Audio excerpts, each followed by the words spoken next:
So I needed to get some a snack for Kaya and put Dawson down for a nap because it's raining. So on days like this when it's raining, he usually takes 3 naps.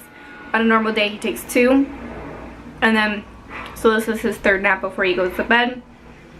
It's normally a very short one, but I figured I'd take this time while he's napping to get into what I was gonna start talking about before they wanted something from me.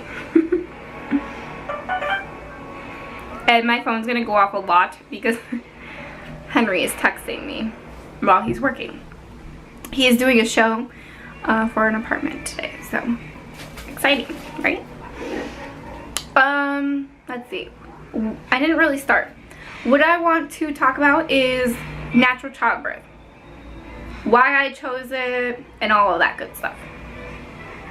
So when we started trying for Dawson, I found out that the soap, the Summer's Eve soap that I was using for my hygiene,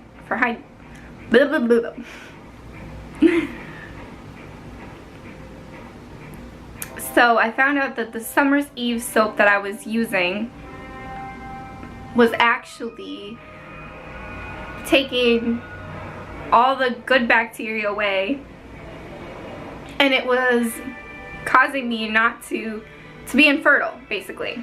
So we weren't able to conceive, and it was terrible because I didn't know, so we kept trying and trying and trying. I'm like, what's going on? Like, why isn't it working, you know? And on the last month of trying, well, before we got pregnant with Dawson, I wouldn't say really, I say the last month of trying because we had gotten pregnant. But it took us 4 months to get pregnant with Dawson. And I was like, I'm just not gonna get a test. My period was supposed to be the next day, and my friend was like, oh, come on, just get one. So I don't drive, so I asked a friend that lived locally to me. She didn't drive out of her way for me, but I asked if she could pick up a test for me and I'd give her the money back when she came and gave me the test. So she did. She's like, I'm gonna be all suspicious about it because, you know, Henry's gonna see it. I was like, but he's not even home. Because I wanted, whenever I took a test, it wasn't that I was hiding it from him. It was just I wanted to surprise him when we did get pregnant because, I don't know, it's silly. When I think about it now, it's pretty silly. The first month I did test with him and I was like, you look at it. So I wanted it to surprise him. And so she brought the test in a brown paper bag. It had nothing on it. It was just a brown paper bag. It looked like she was bringing me alcohol. It was the funniest thing ever. And she drops it off and she's like, okay, I gotta go now, because she had to pick up her daughter, and it was in 2 towns over. We used to live in a small town and the schools were very small, and so if you wanted to go to a good school, you had to go out of your way, and that's what she did. She went out of her way in the next 2 towns over. Her daughter went to a school with like it was a middle school, and I think, no, it was elementary school. And I think there was, correct me if I'm wrong, 30 students in the entire school, so pretty small. So you can see how small the town was that we lived in. And I took the test, and another friend video chatted me, the one who was encouraging me to take one, and I didn't want to. And I told her to look at the test, and she's like, oh my god. I was like, stop lying. And sure enough, they were 2 bright lines, and I'm like, wow, those are bright. And I was already, I was 10 DPO because my period was coming the next day. If you don't know what that is, that's days past ovulation. So after you ovulate, you're actually more fertile than when you do ovulate. You ovulate for 2 weeks after your period, and you ovulate during your period, which is, some women don't.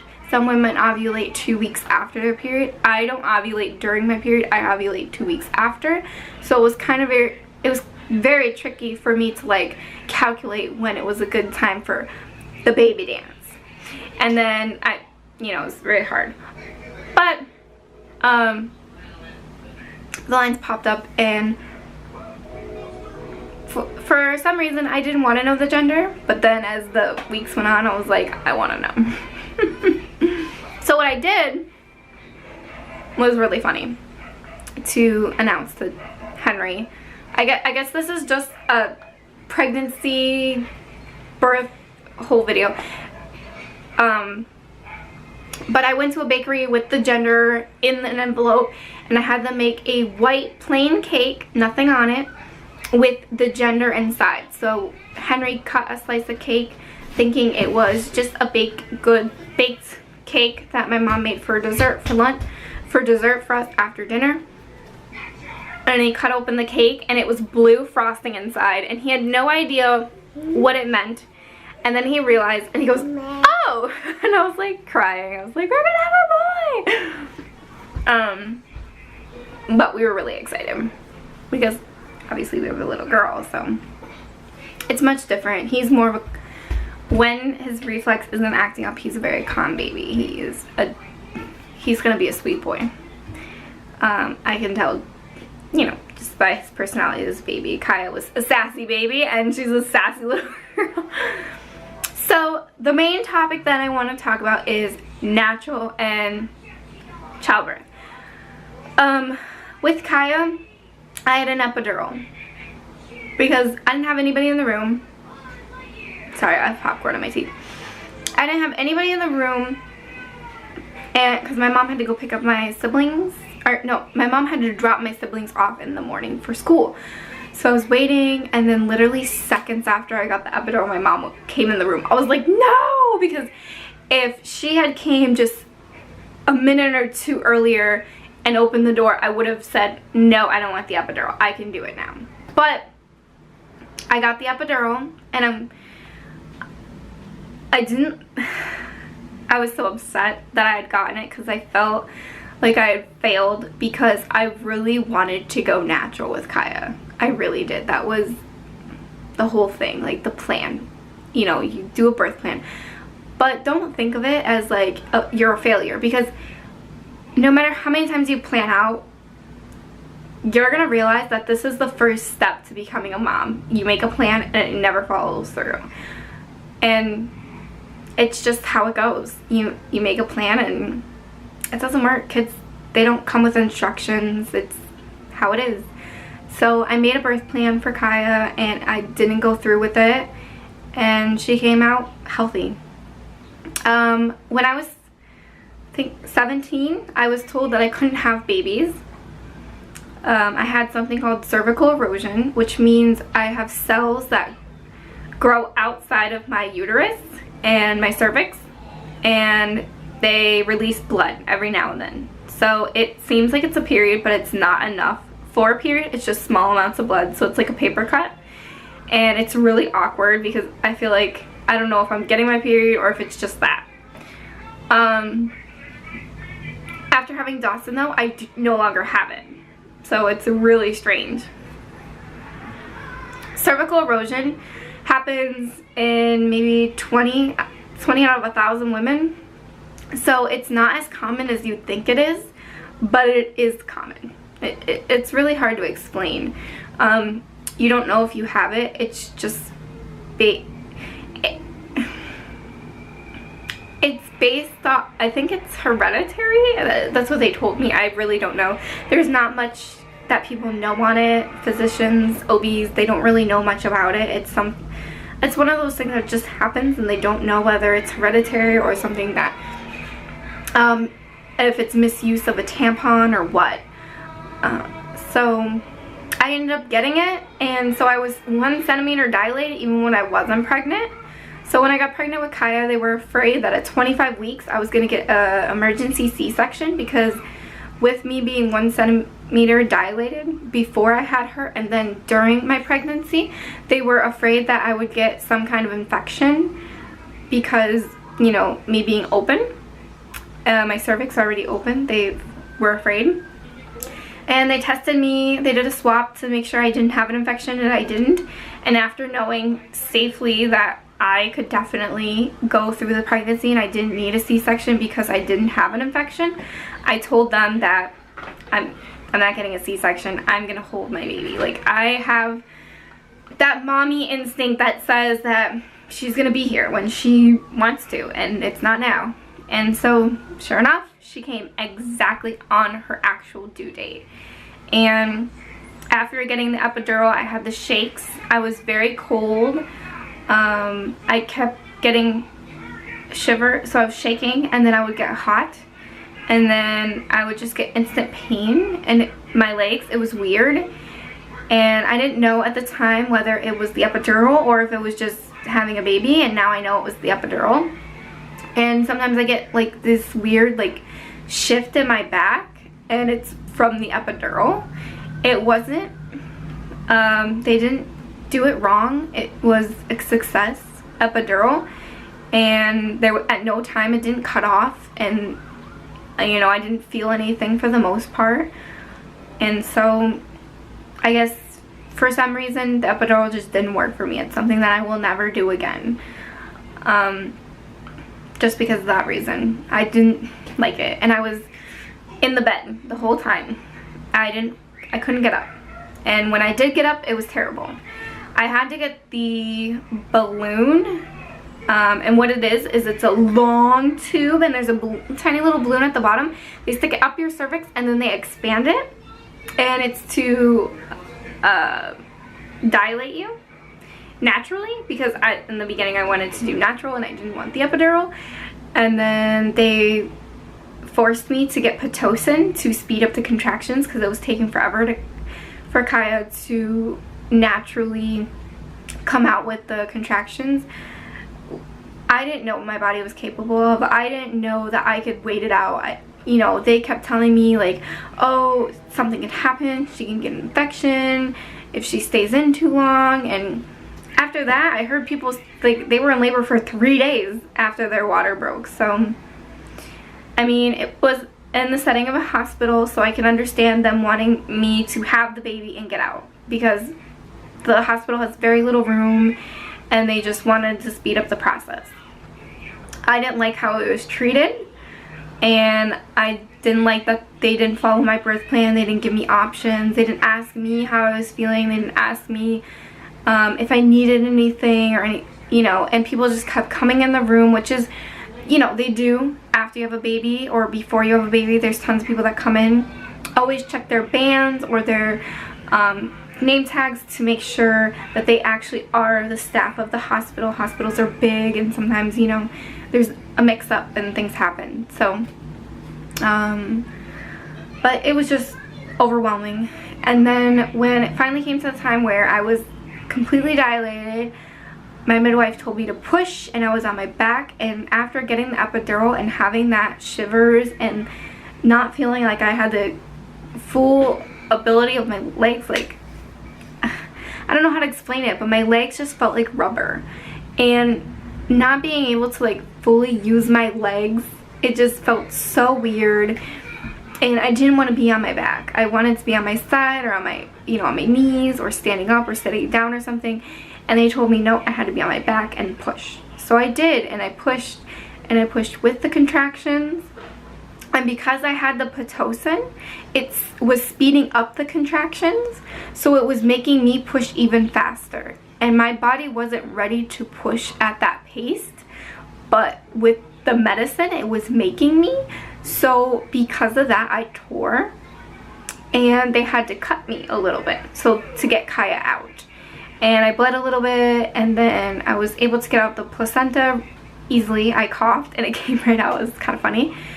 And then they gave me Kaya, and she latched right on, and it seemed like everything was fine. But after going through it and thinking about it, I would never get an epidural again. I didn't have control of my body. I felt useless. And, you know, when you give birth, you want to feel powerful. You know, you're a woman, you're strong. You can, you know, we have the ability to give birth. And I mean, centuries ago, they gave birth in back alleys. Like, we can definitely do it. If you feel that it's wrong, you have a voice. Tell them you don't want this. I was afraid. It was my first baby, so I didn't really know the, you know, that I could tell them no and stuff like that, because I felt they have a degree, they're above me, they don't know what they're talking about, but they really don't know what they're talking about because they're not you. They don't understand that your body can't hold, you know what your body is capable of, and your body is capable of doing these things, so don't underestimate yourself. I learned that by having natural childbirth, and I watched a lot of videos, I saw a lot of people do it, I read a lot of things, I asked people who did give birth naturally. I was terrified, especially after going the route that I did with Kaya. I was terrified, but when I went in with Dawson, I didn't even feel like I was in labor, but I lost some of my mucus plug and I was bleeding. And so Henry goes, get ready, we're going to the hospital. And I was like, it's not baby time. He's like, yes it is, he'll be born within the next 6 hours. And you know what? He was. We got to the hospital and I was like, I think I'm in labor. We get in there, they checked me, I was 4 centimeters. I almost cried because when I got to the hospital with Kaya, I was only a centimeter. And it took me forever to get at 4. They say that your second baby comes faster, but they are serious, your second baby comes faster. I had Dawson in a birthing center, so it was a different setting, different atmosphere. Everybody was, they were amazing. They went completely with my birth plan. They didn't ask anything else. They followed my birth plan and they said, okay, this is what you want to do. Are you sure? Right now, is this what you feel? Because the way you're feeling at this moment, because like I said, the birth plan is just something written out. It's not set in stone. It can change from time to time. So whenever it came to that part of my birth plan, they always asked me if I wanted to continue this. Is this something I was still comfortable with? And I liked that feeling. I felt like I was powerful, like I was the doctor in this setting. It made me feel so good that it made me feel like I can keep doing this. And I wish that everybody can have that experience. It was beyond words. And so when I got there, since I was 4 centimeters dilated, I continued walking in the room. I never sat in the bed until they had to check me. And even then, it was like less than a minute. I was in the bed. They checked me and I got right back up. So I was never in the bed. I was walking around, drinking water. And water helps hydrate you because it takes a lot out of your body just to have a contraction. So with the water, it hydrated me. It made the contractions go at their pace. And it you know, they hurt. But they didn't hurt until I think after I knew I was completely dilated, and that was like, it's game time. Like, now they're starting to hurt. But Henry was such a, I couldn't have asked for a better support in that room that day. He baby wore her, so she got Tula'd and as a backpack, and she got to see the whole thing. So at first I was calm and breathing and on the yoga ball, and then I think when I was like 6 or 7 centimeters, they asked if I still wanted to get in the water, and not to have a water birth, but just to relax my muscles and to not focus, since I was getting so close to being fully dilated. They wanted me to just naturally release those calm hormones and just be in tune with my body, and it helped a lot. It was like the best natural muscle relaxer you can ask for. And it was a jetted tub. It was great. And after I did that, then I was walking more, and Henry was massaging me and doing my breathing with me. And because Dawson was sunny side up, so what that means was he was in my back a lot, and instead of the baby facing their nose down towards your bum, he was facing up. And so in those cases, a lot of doctors, if the baby isn't flipped in time for delivery, they do, for some reason, just say, C-section, you're getting a C-section because this baby isn't coming out. I told them, no, I'm having him naturally. And guess what? I did it, guys. And so I did end up on my back. The first, I think 4 or 5 minutes I was on my back, probably less than that. And I pushed and I was like, nope, I can't do it, I can't do it. And it hurt. I felt everything when I was on my back. It was the worst.